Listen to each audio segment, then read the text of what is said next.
தமிழ் சொந்தங்கள் அனைவருக்கும் டாப் சதீஷ் இளனின் அன்பு வணக்கங்கள். இன்னைக்கு நம்மளோட வைகரை கிளாஸ்ல வந்து 38வது கிளாஸ் வந்து பாக்குறோங்க.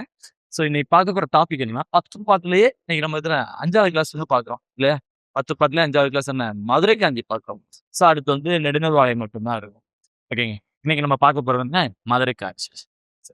மதுரை காஞ்சி பார்க்கலாம். பாடுறது மாங்குடி மருதனா. மாங்குடி அப்படிங்கிற ஊரே ஸ்பெஷலான ஊருங்க. திருநெல்வேலி மாவட்டத்தில் உள்ளது. இதுவும் ஒரு ஆர்காலஜிக்கல் சைட் அப்படின்னு சொல்லலாம். சரிங்களா? ஸோ இங்கேயுமே என்னன்னா சில தொல்லியல் ஆராய்ச்சிகள்லாம் நடந்திருக்கு. தமிழ் பிராமி ரிலேட்டடா சில கல்வெட்டுகளும் கிடைக்கப்பட்டிருக்கு. அப்படி ஒரு ஊர் தான் திருநெல்வேலி மாவட்டம் மாங்குடி. அந்த மாங்குடி ஊர்ல இருக்கக்கூடிய மருதனார் அப்படிங்கிறவர் தான் மதுரை காஞ்சி அப்படின்னு சொல்லிட்டு பாட்டு எழுதியிருக்காரு. இதுல எதெல்லாம் சொல்றேன்னா மதுரை ஊரோட சிறப்பையும் காஞ்சினா என்ன? நிலையாமை. சரிங்களா? அதாவது இந்த நூலுடைய தலைவன் யாருன்னா தலையானங்காலத்து செரு வென்ற நெடுஞ்செழியன். அவரை பத்தி நம்ம கீழே பார்க்க போறோம். ஏன் இவ்வளவு பெரிய பேரு? என்ன அவர் அவ்வளவு பெரிய ஆளுங்க. தலையானங்காலத்து செரு வென்ற நெடுஞ்செழியன் இருக்கார் இல்லையா? அவருக்கு வந்து காஞ்சி நிலையாமை பத்தி சொல்றதுக்காகவும், அவர் ஆட்சி செய்யக்கூடிய ஊரான எது நம்முடைய மதுரையை சொல்றதுக்காகவும் பாடப்பட்டுச்சு. சரிங்க, அதுதான் மதுரை காஞ்சி. 782 அடிகள் இருக்கு. 782 அடிகள் இருக்கு. இந்த 782 அடிகள் இல்லையா? இதுதான் 10 பாட்டுல பெரிய நூல் அப்படின்னு சொல்லுவோம். 10 பாட்டுல பெரிய நூல் வந்து 782 அடிகள் இருக்கக்கூடிய இந்த மதுரை காஞ்சி. 10 பாட்டு சிறிய நூல் எதுன்னா நம்மளுடைய முல்லைப்பாட்டு 103 அடிகள் நம்ம பார்த்துருக்கோம். சரியா? ஓகே. மாங்குடி மருதனாரால் எழுதப்பட்டது. இந்த மாங்குடி மருதனார் 8 தொகையில வந்து மொத்தம் 18 பாடல் எழுதியிருக்காரு. மாங்குடி மருதனார் இங்க வந்து மதுரை காஞ்சின்னு சொல்லி எழுதியிருக்காரு. இவன் 8 தொகையில 18 பாடல் எழுதியிருக்காரு. அதை நம்ம பார்த்துருக்கோம். சரி. இப்ப பா வகைனா அதே வேற. வஞ்சி அடிகள் விரவியா ஆசிரியப்பா. ஆல்ரெடி பட்டினப்பாலைக்கு பார்த்த மாதிரிதான். இதுக்கு வேற என்னென்ன பேர் இருக்கு அப்படின்னு கேட்டா, பெருகு வள மதுரை காஞ்சி, பெருகு வள மதுரை காஞ்சி, மாநகர் பாட்டு. ஏன்னா ஒரே ஊரை பத்தி சொல்லுல, மாநகர் பாட்டு, தொல்காப்பிய காஞ்சி விளக்க பாட்டு. இந்த காஞ்சிங்கிறது வந்து நிலையாமை பத்தி தொல்காப்பியம் சொல்லியிருக்கு இல்லையா? அந்த திணைய விளக்கக்கூடிய ஒரு பாட்டு. தொல்காப்பியத்துல சொன்ன காஞ்சி திணைய விளக்கி சொல்லக்கூடிய ஒரு பாட்டு. அதான் தொல்காப்பிய காஞ்சி விளக்க பாட்டுன்னு சொல்லுவோம். ஒரு நாள் நிகழ்வு மைய இலக்கியம். அதாவது நம்மளோட மதுரை காஞ்சி எப்படின்னா காலையில இருந்து ஈவினிங் வரைக்கும். அப்படியே இந்த பாட்டை படிச்சோன்னா ஒரு நாள் ட்ரிப் போயிட்டு வந்த மாதிரி இருக்கும். அப்படியே மதுரைக்குள்ள காலையில போயிட்டு கோட்டை வாசல்கள், கடை வீதிகள் எல்லாம் சுத்தி வந்த மாதிரி அப்படி ஒரு பாட்டு. சரிங்களா? ஓகே. ஒரு நாள் நிகழ்வு மைய இலக்கியம் அப்படின்னு சொல்லி தமிழ்ல இதுதான் முதல்ல. காலையில மார்னிங் டு ஈவினிங் வரைக்கும் நடக்கிற மாதிரி ஒரு ஒரு விஷயத்த கொண்டு வந்து ஒரு நாள் நிகழ்வு மைய இலக்கியம் சொல்லக்கூடிய தமிழ்ல முதல் இலக்கியம் இருந்தாங்க. தொல்காப்பியத்துல சொல்லப்பட்ட காஞ்சி அது வந்து நிலையாமை பத்தி சொல்லக்கூடியது. எதுவுமே பாவனது இல்லை அப்படி சொல்லக்கூடியது. அதை விளக்கி சொல்றதுனால தொல்காப்பிய காஞ்சி விளக்கப்பாட்டுன்னு ஒரு பேரும் வச்சிருக்கோம். மாநகர் பாட்டு மதுரை மாநகர் பத்தி சொல்லி பெருகுவள மதுரை காஞ்சின்னு சொல்லியிருக்கோம். பெருகுவள மதுரை காஞ்சி வளங்கள் பெரிய மதுரையை பத்தி சொல்லலாம். சூப்பரான பாட்டு. சரி, வேற மதமா இப்போ இதுல என்னென்ன சொல்லியிருக்கோம் அப்படின்னு கேட்டா முக்கிய செய்திகள் இதுல என்ன இருக்கு? மதுரை காஞ்சியில் சொல்லப்பட்ட முக்கிய செய்திகள் என்னெல்லாம் இருக்குமா? மதுரையின் உயிரியல் பூங்கா. அது வந்து நிறைய விலங்குகள்லாம் இருந்துச்சு. யானை, சேவல், அது என்னது புலி இதெல்லாம் இருந்ததுக்கான ஒரு பாட்டு நம்ம கீழே பார்க்கலாம். சரி, என்ன சொல்றோம்? மதுரையில் உயிரியல் பூங்கா இருந்தது. நிறைய டைம் கேட்ட கொஸ்டிங்க. மதுரையில் உயிரியல் பூங்கா இருந்தது பத்தி ஒரு வேறு சரி பொறிமீர் வாராம் அப்படின்னு சொல்லிட்டு கூட்டுரை அப்படின்னு சொல்லிட்டு ஒரு பாட்டு வருங்க. மதுரையில் உயிரியல் பூங்கா இருந்ததை பத்தி மதுரை கஞ்சலா நம்ம கேட்டிருக்கேன். பௌத்த பள்ளி அந்தனர் பள்ளிகள். சரிங்க, பௌத்தர்கள் தங்கி இருக்கக்கூடிய அந்தனர் தங்கி இருக்கக்கூடிய இடம். நாளங்காடி, அல்லங்காடி, day time market and night time market இதெல்லாம் நம்ம அடிக்கடி படிப்போம் இல்லையா? மதுரையிலே தூங்கான இடம் இல்லையா? 24 ஹவர்ஸ் பிஸியாவே இருக்கக்கூடியது இல்லையா? ஸோ அப்படி பார்க்கும்போது நாளங்காடி, அல்லங்காடி, day time market, night time market இதை பத்தி சொல்லியிருக்கேங்க. பார்ப்போமா? பாண்டியனின் போர் வெற்றிகள். ஏன்னா தலையாயனத்து செல்வந்த நெடுஞ்செழியன் சின்ன வயசுல ஆட்சி வந்தாங்க. சின்ன வயசுலயே ஆட்சி வந்தாரு. அப்போ இந்த சேர சோழர்கள் மற்ற குறுநிலமன்னர்கள்லாம் சொன்னாங்கன்னா பாண்டிய நாடு ஒரு சின்ன பையன் கையில தான் ஆட்சியில இருக்கு. நம்ம போனா ஜெயிச்சுட்டு வந்துருவோம். ஜெயிச்சு நாட்டை பிடிச்சிருவோம் சொல்லிட்டு போவாரு. என்ன சொன்ன அந்த 7 மன்னர்கள் சேர சோழ 5 வேளிருடைய தலையை வெட்டிட்டு இது போர் முரசை உடைக்காம மதுரைக்குள்ள வரமாட்டேன்னு போறாரு. அப்படி யாரெல்லாம் ஜெயிச்சிருக்காருங்க? சேரமா ஞானக்கட்சி மாந்தரஞ்சல் இருந்ததை ஜெயிச்சிருப்பாரு. சோழன் ராஜசூய ஒழிவி நடத்தின பெருந்தர் கையை ஜெயிச்சிருக்காரு. கோச்சேரமான் யானைக்கட்சி மாந்தரஞ்சல் இருமுறை 500 தொகுத்துருப்பார் இல்லையா? அவ்வளவுதான். யானைக்கட்சி மாந்தரஞ்சல் இருமுறை ஜெயிக்காரு. ராஜசூய யாகம் நடத்தின சோழன் பெருநற்கையை ஜெயிச்சிருக்காரு. அடுத்து வேளிர்கள்ல திதியன், எழினி, எருமையூரா, பொருளன், இருங்கோ, வேண்மான் 5 பேருங்க. சரியா? இப்போ இதுல சோழர்ல பெருநக்கிள்ளி, பாண்டியர்ல சாரி சோழர்ல பெருநக்கிள்ளி, அடுத்து சேரல்ல யானைக்கச்சை மாந்தரஜேரல் இருமுறை. இந்த பக்கத்துல யாரெல்லாம்? திதியன், எழினி, எருமையூரான், பொருள இருங்கோ வேண்மாம் 5 வேளிரு. 5 பேரை ஜெயிச்சு 5 பேருடைய மணிமுடிகளை மாலையா கழுத்துல போட்டு தருங்க. அதனால எழுமுடி மாறலன் அப்படின்னு நம்ம வந்து தாயானங்காலத்து செருவென்ற நெடுஞ்செழியன்னு சொல்றோம். தலையானங்கானம் அப்படிங்கிற இடத்துல வச்சுதான் இவ்வளவு பேரை ஜெயிச்சிருக்காரு. ஸோ அதனால இவருக்கு பேரு தலையானங்காலத்து செருவென்ற நெடுஞ்செழி. இவரை பத்தி நம்ம ஆல்ரெடி புறநானூறு பார்த்திருப்போம் இல்லையா? ரொம்ப பெரிய மன்னருங்க. அதுதாங்க. அடுத்து இந்த இதுல வந்து ஒரு 6 விதமான விழாக்கள் பத்தி சொல்லியிருக்காங்க. மதுரையில நடக்கக்கூடிய 6 விதமான விழாக்கள். இதுவும் எதுல இருக்கு அப்படின்னு கேட்டா மதுரை காஞ்சியில இருக்கு. அந்த 6 விழாக்கள் என்னங்க? திருப்பரங்குன்ற விழா, மதுரை கோவில் விழா, அந்தி விழா, 7 நாள் விழா, திருவோண விழா, மன்னன் பிறந்த நாள் விழா. இது 6 விதமான விழாக்கள் மதுரையில கொண்டாடப்படும் அப்படின்னு யார் சொல்லி மதுரை காஞ்சியில சொல்லியிருக்கேன். சரிங்க. இப்ப மதுரை காஞ்சியில என்னெல்லாம் சொல்லியிருக்காங்க அப்படின்னா, மதுரையில இருந்து உயிரியல் பூங்கா, பௌத்த பள்ளி, அந்தணர் பள்ளி, நாளங்காடி, அல்லங்காடி, அடுத்து பாண்டிய மன்னனுடைய போர் வெற்றி, மதுரையில் இருந்த 6 வகையான விழாக்கள். இதெல்லாம் இதுல சொல்லப்பட்டிருக்கு மதுரை காங்கிரஸ். அதுபோல மதுரை காஞ்சியில முக்கியமான பாடலடி பார்த்துருமா? என்னென்ன பாட்டுலாம் சொல்லியிருக்கான்னு பார்ப்போமா? சொல்லுங்க. பொறுமையில் வாரணம் கூட்டு உரை.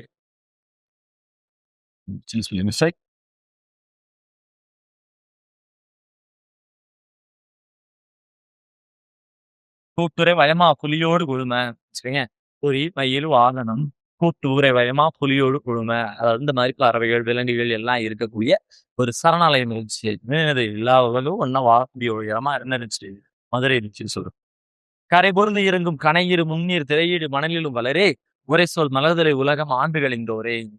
ஸோ நம்ம சங்ககால புலவரை பத்தி சொல்லலாம். சரிங்க. கரை பொருது இறங்கும் கனையிரு முன்னீர் திரையீடு மணலிலும் வளரே. முன்னீர்னா என்ன? கடல். கடற்கரையில அந்த அலை அடிக்கக்கூடிய இடத்துல நம்ம பழைய தமிழ் சங்கங்களை சொல்றாங்க. சரியா? முன்னாடி வந்து நம்ம தமிழ் சங்கங்கள்லாம் இருந்துச்சு இல்லையா? அதை பத்தி சொல்லியிருக்காங்க. சரியா?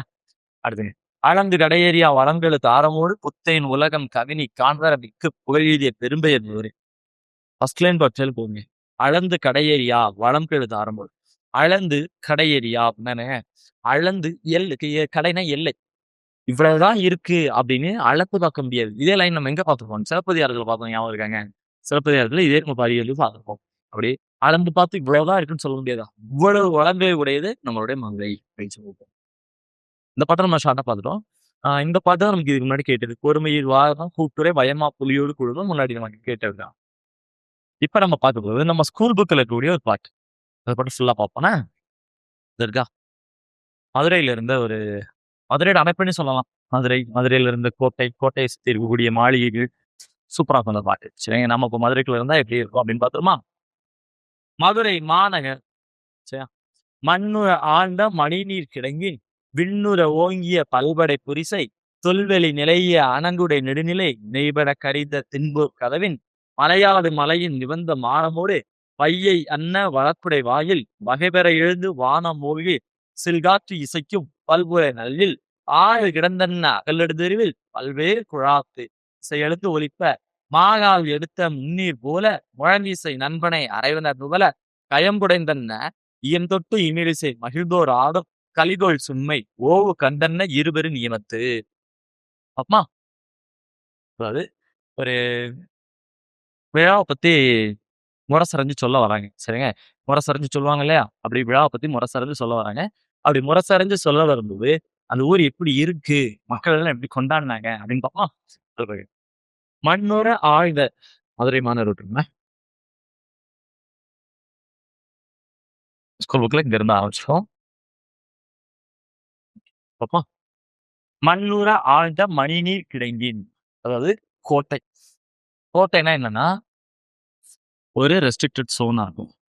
பெரிய காம்பவுண்ட் வால் இருக்கும். உள்ள அரசருக்கான அரண்மனைகள் இப்படி சுத்தி சுத்தி பாத்தீங்கன்னா இளவரசர்கள், அமைச்சர்கள் எல்லாருக்கும் என்ன இருக்கும்? அரண்மனைகள் உள்ள இருக்கும். இந்த ரெஸ்ட்ரிக்டட் சோன் இதைத்தான் என்ன சொல்லுவோம்? கட்டுப்பாடு உள்ள பகுதியை தான் கோட்டைன்னு சொல்றோம். அது மண்ணோட ஆழ்ந்த மணிநீர் கிடங்கின். சரியா?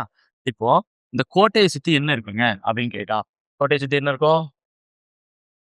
மண்ணுற ஆழ்ந்த, ஆழ்ந்தனா அகழ்ந்த அப்படின்னு பேரு.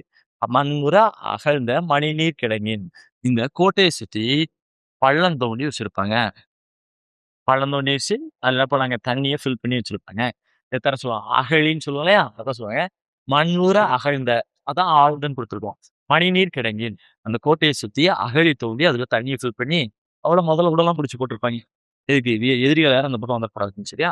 அடுத்து விண்ணுற ஓங்கிய பல்படை குறிசை. குறிசைனா மதில்.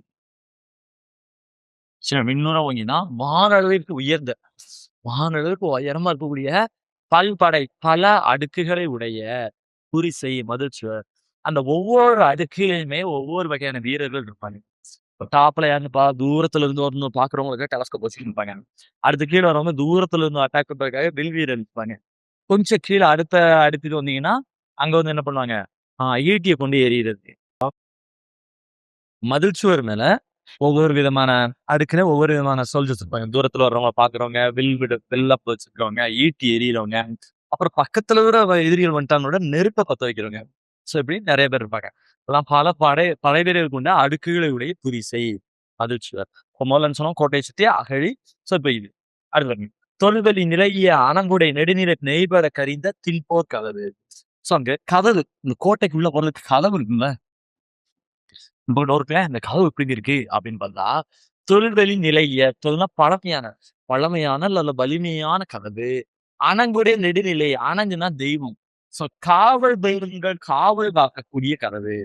அந்த கோட்டை கதவை காவல் தெய்வங்கள் காவல் காக்குது. அது போக பழமையான வலிமையான கதவு. நெய்பட கரிந்த தின்போர் கதவு. நெய்பட கரிந்தன என்னது? எண்ணெய். அந்த பாலிஷ் இருக்க எண்ணெய்லாம் பூசி வச்சு நம்ம இப்போ வார்னிஷ் அடிக்கிறோம்னா அந்த மாதிரி முன்னாடி எண்ணெய்லாம் பூசிருப்பாங்க. அப்படி எண்ணெயெல்லாம் பூசினோம்னா கருப்பா இருக்கக்கூடிய கதவு. இப்படிப்பட்ட கதவு இருக்கு. சரிங்க. இப்ப சொல்லுங்க இந்த கோட்டை எப்படி இருக்குன்னா, பெரிய கோட்டை, கோட்டையை சுத்தி அகழி இருக்கு. அடுத்து பெரிய மதில் சுவர்கள் இருக்கு. அடுத்து என்ன இருக்கு? பெரிய டோர் இருக்கு. சில பாடல் வந்து சொல்லியிருப்பாங்க எப்படின்னா, இந்த கோட்டை வழியா ஒரு கோட்டை காவலன் உள்ள போறாரு. எப்படி போறாரு தெரியுமா? எவ்வளவு பெரிய கதவுங்கிற பிரம்மாண்டத்தை காட்டுறாங்க பாருங்க. ஒரு யானை, யானை மேல ஒரு வீரன் எந்திரிச்சு நிக்கிறாரு. கையில ஈட்டி தூக்கி பிடிச்சிருக்காரு. அது மேல கொடியை கட்டி பறக்குறாரு.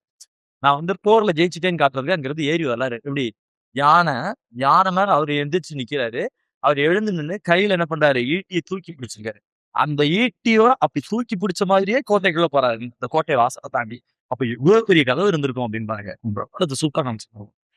அடுத்து மலையாடும் மலையின் நிவந்த மாடமோடு. இப்ப வெளியில வந்துருமா? மலையாடும் மலையின் நிவந்த மாடமோடு. சரியா? மலையாடும் மலைன்னு என்ன? மழை மேகத்தை தடுத்து நிறுத்தக்கூடிய மலை இருக்கு இல்லையா? ஏன்னா மழை மேகத்தை எது தடுத்துருக்கோம்? ரெய்னி கிளவுட்ஸ.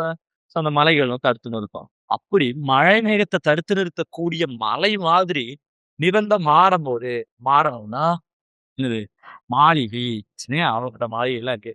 வையை யாருன்னா வழக்குடை வாய். உள்ள எப்படிப்பட்ட மாளிகைகள் இருக்குதா? மாடம்னா மாளிகை இருக்கு. பல அடுக்குடைய மாளிகைகள். எப்படி இருக்கு அப்படின்னு சொன்னா, அந்த சொன்னோம்.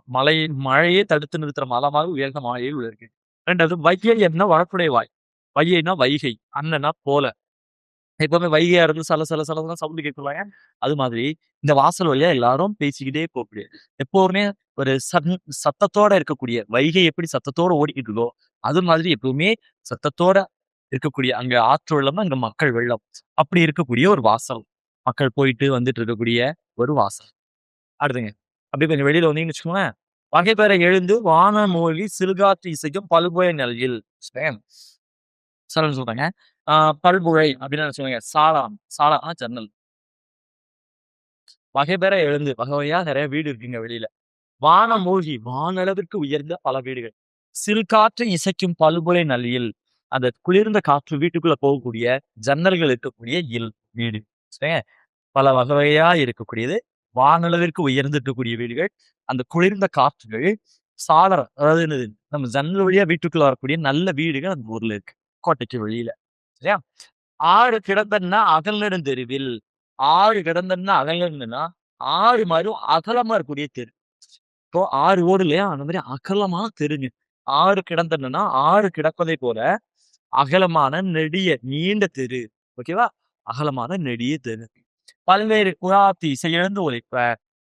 மகள் சரி, பல்வேறு குழாத்து இசையெழுந்து ஒலிப்பனா குழான்னா குழுக்கள். அங்கங்க மக்கள் கூட்டம் கூட்டமா நிக்கிறாங்க. சரியா? அவங்கலாம் ஒருத்தமா பேசிக்கிட்டே இருக்கிறாங்க. ஓகே? அப்போ இதுவரை பார்த்திருக்கோம். சரியா? இப்ப பார்ப்போம். பெரிய கோட்டை சுவர். கோட்டை, கோட்டை சுத்தி அகழி, வெளியில பல அடுக்குகளை உடைய கோட்டை சுவர். அதுக்கு உள்ள பார்த்தீங்கன்னா, பெரிய அந்த மலையா மலையோடு நிறந்த, அதாவது மழை மேகங்களை தடுத்து நிறுத்தக்கூடிய மலை மாதிரி பெரிய பெரிய மாளிகைகள் இருக்கு.